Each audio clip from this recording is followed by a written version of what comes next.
Kavitha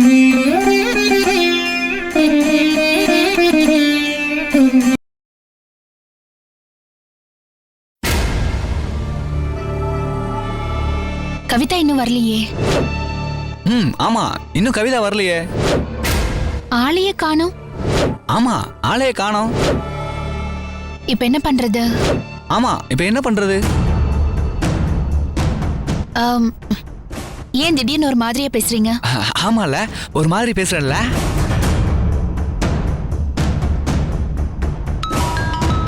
phone.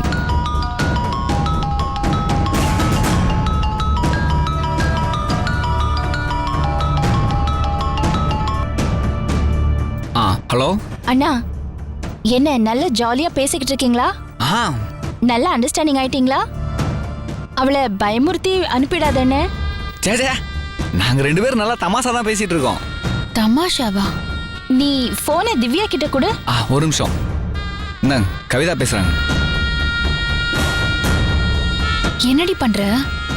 Sorry Divya, police வேலையை பத்தி தான் உனக்கு தெரியும்ல. வர வழியில பல்லாவரத்துல ஒரு கலவரம், வண்டி எல்லாம் ஒரே டிராபிக் ஜாம் ஆயிடுச்சு. எப்போ கிளியர் ஆகும்னு தெரியல. நான் என்னடி பண்றது? நான் தான் இன்னொரு நாள் பார்க்கலான்னு சொன்னேன்ல, எதுக்கு திடீர்னு பார்க்கணும்னு சொன்னேன்? ஓ அதுவா? அது நான் உன்னை எதுக்காக வர சொன்னேன்னா, என் அண்ணன் புதுசா ஒரு பிசினஸ் ஸ்டார்ட் பண்ண போறாரு. அது வெப் டிசைனிங் மாதிரி கம்ப்யூட்டர் சம்பந்தப்பட்ட பிசினஸ் தான். நீ ஃப்ரீயா இருந்தா அவர் கூட வந்து வேலை செய்யலாமே. அவருக்கு கேட்கறதுக்கு தயக்கமா இருந்தது, அதான் என்ன கேட்க சொன்னாரு. அதான் உன்கிட்ட பேசி பார்க்கலான்னு வர சொன்னேன். உன் ஐடியா எப்படி? இது பாரு, நீ இப்ப டைவர்ஸ் அப்ளை பண்ணிட்ட, வீட்லயும் ஒரே பிரச்சனையா இருக்கும். இந்த மாதிரி ஒரு நல்ல வேலைக்கு போனா உனக்கும் நல்ல வருமானம் வரும், யாரையும் நம்பி இருக்க வேண்டாம். அதை விட முக்கியமா உனக்கு டென்ஷன் குறையும். இல்ல திடீர்னு இப்படி கேட்டா நான் என்ன பதில் சொல்றது? ஏய் மக்கு, வெளியில எல்லாம் இல்லடி, என் வீட்லயே தான் ஆபீஸ். 4-5 சிஸ்டம் போட்டு ஒரு 2-3 பேரை அப்பாயிண்ட் பண்ணி வீட்லயே தான் வேலை பார்க்க போறாரு. இத பாரு, நீ எல்லாத்தையும் கவனிக்க போற. பிசினஸை எப்படி டெவலப் பண்றதுன்னு ஐடியா கொடுக்கணும். அதுலதான் நீ எக்ஸ்பர்ட் ஆச்சே. நீ கம்ப்யூட்டர் தானே படிச்சிருக்க. நீ சொல்றது ஒரு விதத்துல கரெக்ட் தான். வீட்ல இருந்தா எப்ப பாரு அட்வைஸ் தான். அம்மாவோட அழுக, அன்னிக்கூட சண்டை, நிம்மதி இல்லாத வாழ்க்கை தான். ஆனா இப்படி வெளியில வந்துட்டா சந்தோஷமா தான் இருக்கும். இருந்தாலும் நான் யோசிக்கிறேன். இதுல யோசிக்க என்னடி இருக்கு? நான் தான் உன் கூட இருக்கேன்ல. சரின்னு சொல்லு, மத்ததெல்லாம் நான் பாத்துக்கிறேன். எனக்கு கொஞ்சம் டைம் கொடு. சரி, உனக்கு 24 hours டைம் கொடுக்கறேன். ஆனா உன் பதில் பாசிட்டிவா தான் இருக்கணும். போன் அண்ணன் கிட்ட கொடு. சரிடி, என்னங்க? சொல்லு கவிதா. இது பாரு, உனக்கு நல்ல ரூட் போட்டு கொடுத்திருக்கேன். திவ்யா மனச மாத்தி உனக்காக அவளை தயார் பண்ணி வச்சிருக்கேன். நீ பேசுனா இப்ப அவ மயங்கிடுவா, உடனே அவ சரின்னு சொல்லிடுவா. நாம போட்ட பிளான் படி அவளை வெப் டிசைனிங் வேலைன்னு சொல்லி முதல்ல வீட்டுக்கு வரவழைப்போம். மத்ததெல்லாம் அப்புறம் பாத்துக்கலாம். தெரிஞ்சுதா? தேங்க்ஸ் கவிதா, நான் பாத்துக்கிறேன். சரி.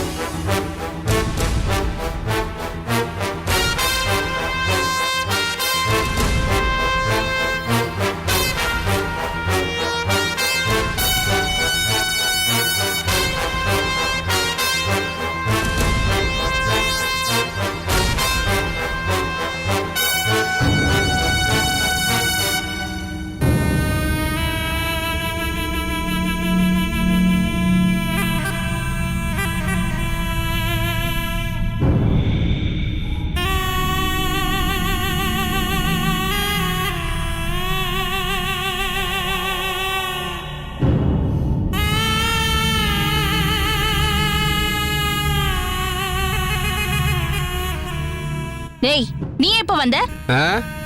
உங்க அண்ணன் உங்க வீட்டை 2-3 பொண்ணை வச்சு தொழில் பண்ண போறான்னு திவ்யா கிட்ட சொல்லிட்டு இருந்தியே, அப்பவே வந்துட்டேன். ஏய் இடியட், அது ஒண்ணு தப்பான பிசினஸ் இல்ல. என் அண்ணன் கம்ப்யூட்டர் வச்சு பிசினஸ் பண்ண போறாரு. ஏதாவது பண்ணிட்டு போட்டோம். இங்க பார், அந்த திவ்யா டைவர்ஸ் அப்ளை பண்ண குழப்பத்துல இருக்கா. அந்த குழப்பத்தை பயன்படுத்தி உங்க அண்ணன் அவளுக்கு கல்யாணம் பண்ணி வைக்கலான்னு ஐடியா பண்ற. ச்சே, இதுக்கு நான் சொன்னேன் அந்த தொழிலே பண்ணிட்டு போலாம். எதுக்கு இந்த புனிதமான காய் சட்டையை போட்டு ஊரை மாத்திட்டு இருக்க? ஏய், அனாவசியமா பேசுன உன்னை புடிச்சு உள்ள தூக்கி போட்டுருவேன். கொஞ்சம் மரியாதையா பேசுங்க.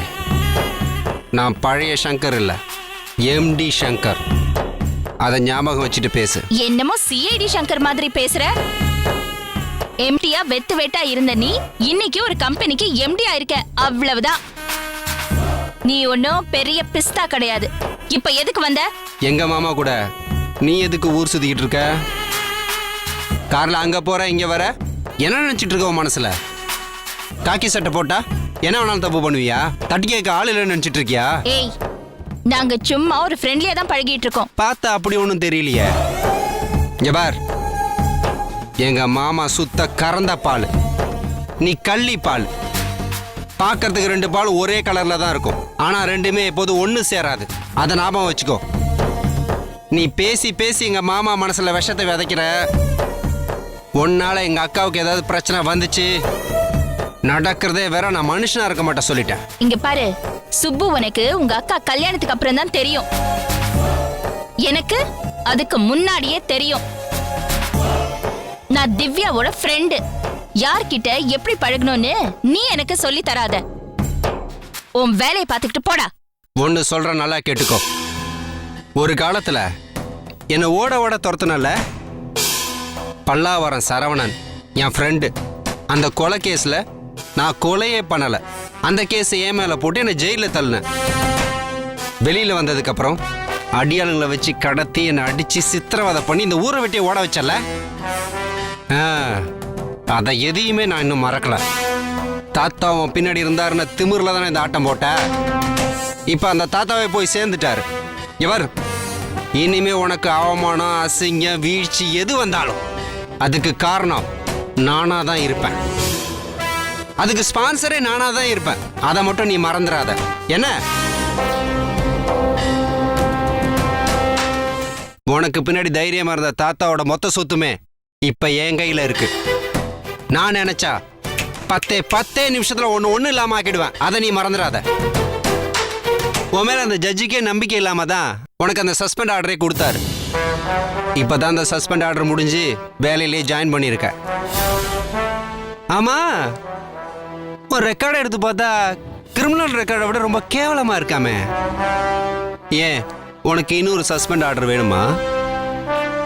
நானே பரிசா வாங்கி கொடுக்கட்டுமா உனக்கு? என்னோட சொந்த செலவுல பண்ண மாட்டேன். தாத்தாவோட சொத்தை வித்து உனக்கு அந்த சஸ்பெண்ட் ஆர்டர் வாங்கி கொடுப்பேன். வாங்கி கொடுக்கட்டுமா? இன்னைய தேதிக்கு நான் பெரிய கோடீஸ்வரன். என்கிட்ட நீ மோதாத. அப்படி மோதுன வீட்லயே பர்மனண்டா உட்கார வச்சிருவேன் சொல்லிட்டேன். இங்க பார், 2 விஷயம் நீ செய்யணும். 1, எங்க மாமா கூட நீ பழக கூடாது. நீ அவர் கூட ஃப்ரெண்ட்லியா பழகுவியோ, காதலியா பழகுவியோ, அக்காவை பழகியோ, தங்கச்சியா பழகியோ, அது எனக்கு தெரியாது, தெரிஞ்சுக்க விரும்பல. மொத்தத்துல அவர்கிட்ட நீ பழக கூடாது. மீறி பழகுன இந்த காக்கி சட்டைய நீ மறந்துட வேண்டியதான் சொல்லிட்டேன். நம்பர் 2, இன்னைக்கு ராஜானனுக்கும் திவ்யாவுக்கு இடையில பிரச்சனை வருதுன்னா அதுக்கு முக்கிய காரணம் நீ தான். இப்படி அடுத்தவங்க வாழ்க்கையை கெடுக்கிறதுனால தான் உனக்கு ஒரு வாழ்க்கை அமையாம இருக்கு. இன்னைய வரை உனக்கு கல்யாணம் ஆகல. இவ்வளவு சொன்னதுக்கு அப்புறமும் இந்த திவ்யாவுக்கும் அண்ணனுக்கு கல்யாணத்துக்கு பிளான் பண்ணுன, நானே போய் எல்லாத்தையும் திவ்யாட்ட போட்டு கொடுத்துருவேன். அதோட உன் ஆட்ட க்ளோஸ். ஞாபகம் வச்சுக்கோ.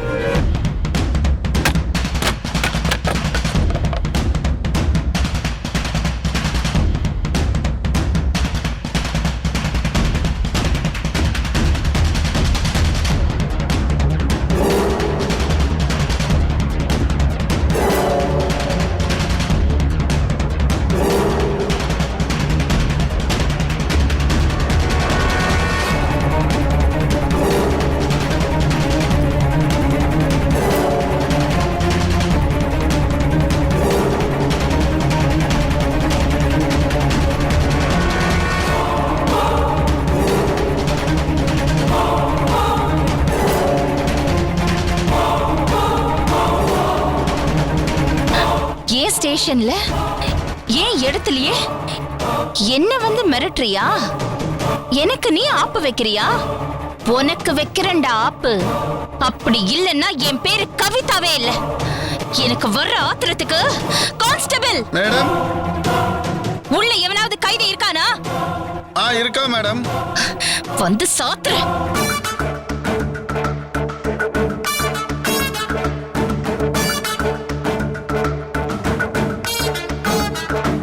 ஏன் இப்படி கண்கொட்டாம பாத்துட்டு இருக்கீங்க? உன்னை மனோவசியம் பண்றேன். மெஸ்மரைஸ். திவ்யா என்கிட்ட வேலைக்கு வா. திவ்யா என்கிட்ட வேலைக்கு வா. திவ்யா என்கிட்ட வேலைக்கு வா. அப்புறம் திவ்யா, நீ என்ன முடிவு பண்ணிருக்க? எதை பத்தி? என்கிட்ட வேலைக்கு வர்றதை பத்தி தான்.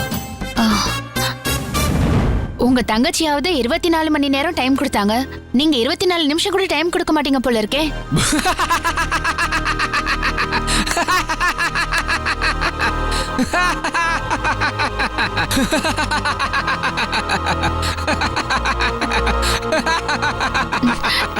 ஏன் இப்படி சிரிக்கிறீங்க? இல்ல, இப்ப நீ ஜோக் சொன்னியே. நான் எங்க ஜோக் சொன்னேன்? நான் சீரியஸா பேசுறேங்க. சாரி திவ்யா, ஜோக் சொன்னா என்னால சிரிப்பு அடக்க முடியாது. ஆக்சுவலி வேலைன்னு ஒன்று இருந்தால் நல்லதா இருக்கும். இருந்தாலும் வீட்டில் கேட்கணும். வீட்டில் இருந்தாலும் அட்வைஸ் பண்ணிக்கிட்டே தான் இருக்காங்க. நான் அம்மா கிட்ட பேசிட்டு அப்புறமா உங்களுக்கு ஃபோன் பண்ணி சொல்கிறேன். இப்போ கிளம்பலாமா? ஓகே. Sir bill sir. நான் உங்ககிட்ட இப்போ பில்லு கேட்டேனா? இல்லை நீங்கள் கிளம்புனீங்க. யோ, சீட்டில் மூட்டை பூச்சி கிடைச்சது, அதான் எந்திரிச்சேன். உடனே பில்லை கொண்டு வந்து நீட்டிடுவா நீ.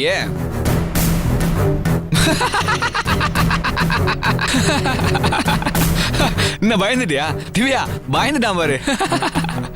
ஏய், சும்மா ஜோக்குடா. எவ்வளவு பில்லு? 200 ரூபா சார்.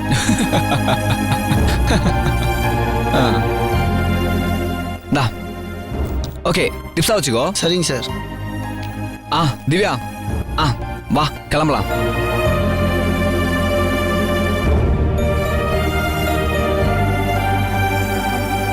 திவ்யா இதோ வரேன்.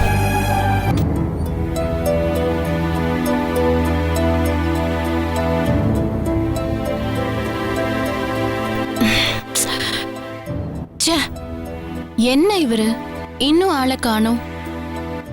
சாயங்காலம் வந்து சினிமா கூட்டிட்டு போறேன்னு சொன்னாரு. இன்னும் வரலையே. டைம் வேற ஆயிடுச்சு. ஐயோ,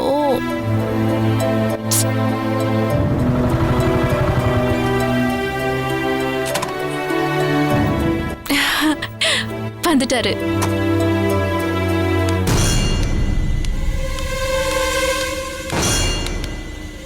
என்னங்க, நான் ரெடி ஆயிட்டேன். சினிமா கிளம்பலாமா? சினிமா வேணும், தம்பி வாங்கி கொடுத்த பைக்கு வேணும். என்னங்க சொல்றீங்க? ஏண்டி, எனக்கு பைக் வேணும்னா வாங்கி தெரியாதா? உன் தம்பி வாங்கி கொடுக்கணுமா? நான் என்ன முன்ன பின்ன பைக்கை பார்த்ததே இல்லையா? 3 பைக் இருக்குடி சென்னையில. என்னங்க ஆச்சு? 4 காசை பார்த்துட்டா, லெதர் சோஃபால உட்காந்துட்டா, கோட் சூட்டு போட்டா, உன் தம்பி என்ன பெரிய இவனா? இந்த பாரு, இந்த பணத்திமெல்லாம் என்கிட்ட காட்ட வேணாம்னு சொல்ல மாட்டேன். ஏங்க, என்ன நடந்தது? என்ன பிரச்சனை இப்போ? பிசாத்து பைக்கை வாங்கி கொடுத்துட்டான். அவனை பார்த்தா நான் சல்யூட் அடிக்கணுமா? அவன் சொல்றதெல்லாம் வேத வாக்க எடுத்துக்கணுமா? இதெல்லாம் என்கிட்ட நடக்காதுன்னு சொல்ல அவங்ககிட்ட. வந்து பைக் எடுத்துட்டு போக சொல்றீங்க. ஐயோ, காலையில போகும்போது நல்ல சந்தோஷமா தானே போனீங்க. இப்போ ஏன் இவ்ளோ கோவப்படுறீங்க? என்ன என் கவிதாவை சேர்த்து வச்சு தப்பா பேசுறாடி அவன். என்னது? என்னங்க சொல்றீங்க? ஆமா, நீங்க தனியா போவாதீங்க. அதனாலதான் அவ வந்து உங்களை பாக்குறா, பேசுறா, உங்களை கார்ல கூட்டிட்டு ஊரெல்லாம் சுத்துறா. இனிமே அவ கூட உங்களை சேர்த்து வச்சு பார்த்தேன், தொலைச்சிருவேன்னு சொல்லி மிரட்டுறாண்டி. என்னது? மிரட்டுறானா? என்ன, நான் என்ன கண்ட பொண்ணு கூட சுத்துறாளா? அந்த கவிதா யாரு? என் தங்கச்சி ஃப்ரெண்டு, எங்க ஃபேமிலி ஃப்ரெண்டு. நான் அடிபட்டு ஹாஸ்பிட்டல் இருந்தப்ப என் கூட இருந்து அக்கறையா பாத்துக்கிட்டா. அவ கூட பழகிறது தப்பா? சந்தேகப்பட்டு பேசுறான் அவன்.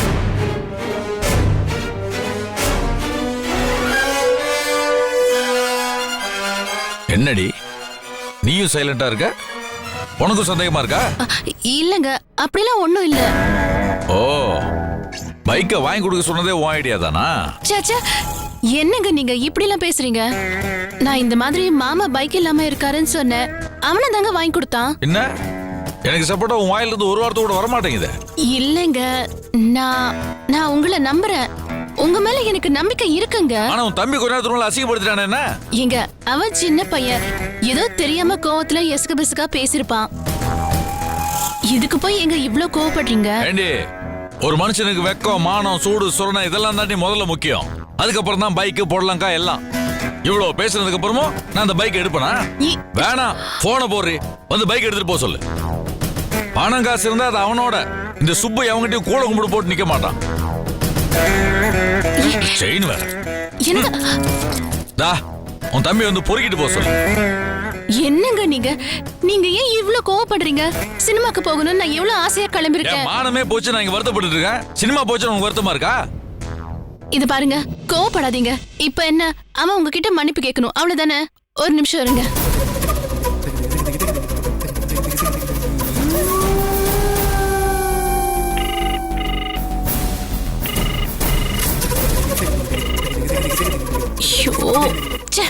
அவன் போனையே எடுக்க மாட்டேங்கிறான். எடுக்க மாட்டான்.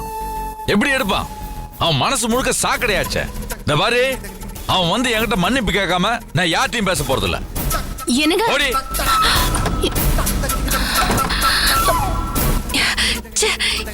ஏன் இப்படி பண்ணி தொலைக்கிறான்?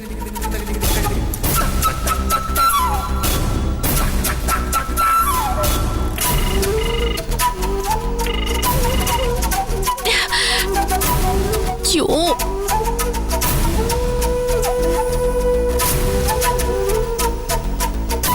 என்னங்க சாப்பிட வாங்க.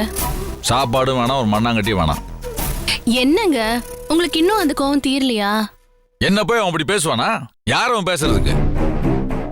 ஏங்க, நான் தான் சங்கர் கிட்ட பேசுறேன், உங்ககிட்ட மன்னிப்பு கேட்க வைக்கிறேன்னு சொல்லிட்டேன்ல. எனக்கு அவனை விட நீங்க தாங்க முக்கியம். அவன் இன்னும் மன்னிப்பு கேட்கலையே. நானும் பல தடவை அவனுக்கு போன் ட்ரை பண்ணேன். அவன் லைன்லயே வர மாட்டேங்கிறாங்க. ஏதோ பிஸியா இருக்கிற போல தெரியுது. ஆமா, இவர் பெரிய கலெக்டர், ரொம்ப பிஸியா இருப்பாரு. அவன் வந்து மன்னிப்பு கேட்கற வரைக்கும் நான் சாப்பிட போறதும் இல்ல, யார்ட்டையும் பேச போறதும் இல்ல. ஐயோ கடவுளே, ரெண்டு பேரும் இப்படி ஆளுக்கு மாத்தி மாத்தி என்ன போட்டு படுத்துறீங்களே. என்னங்க, உங்க போன் தான் அடிக்குது. நான் யார்ட்டையும் பேச மாட்டேன்.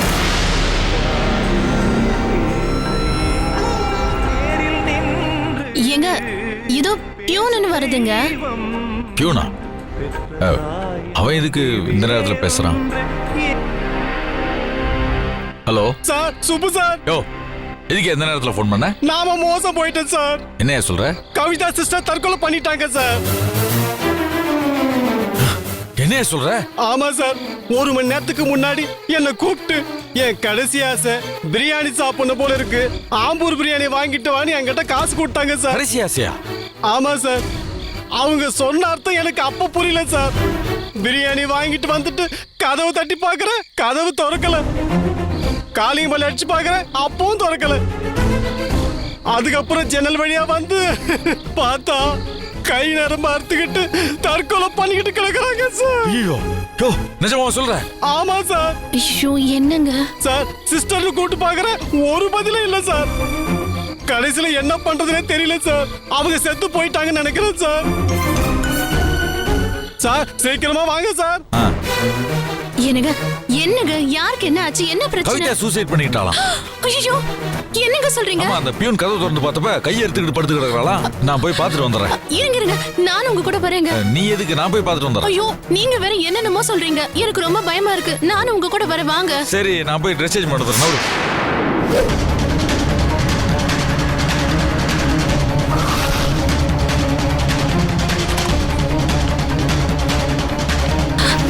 கொஞ்சம் தள்ளுங்க, தள்ளுங்க. சார், வாங்க சார், வந்து பாருங்க சார்.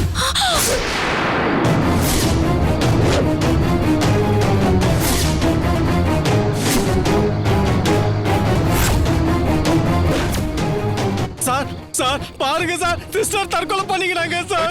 கவிதா, கவிதா, கவிதா, கவிதா, கவிதா. எனக்கு அவ கை அசையுதுங்க. ஆமா சார், யோ, உயிரோட தான் இருக்கு. அப்படியா சார்? பயத்துல பதட்டத்துல ஒண்ணுமே புரியல சார். கதவு திறந்து காப்பாத்துறது விட்டு ஆளு கூட்டி வச்சு வேடிக்கை பார்த்துட்டு இருக்க. கவிதா சார், தற்கொலை கேஸ் சார். நாளைக்கு போலீஸ் கேஸ் வந்தா நான் என்ன சார் பண்றது? போலீஸ் சொல்லியாச்சா? இல்ல சார், சிஸ்டர் போலீஸ் தானே சார். கவிதா, ஆம்புலன்ஸ் ஏதோ சொன்னீங்களா இல்லையா? சொல்லிருக்கேன். வர்றாங்க. சரி, போய் கதவு உடைக்க ட்ரை பண்ணுவோம், வாங்க.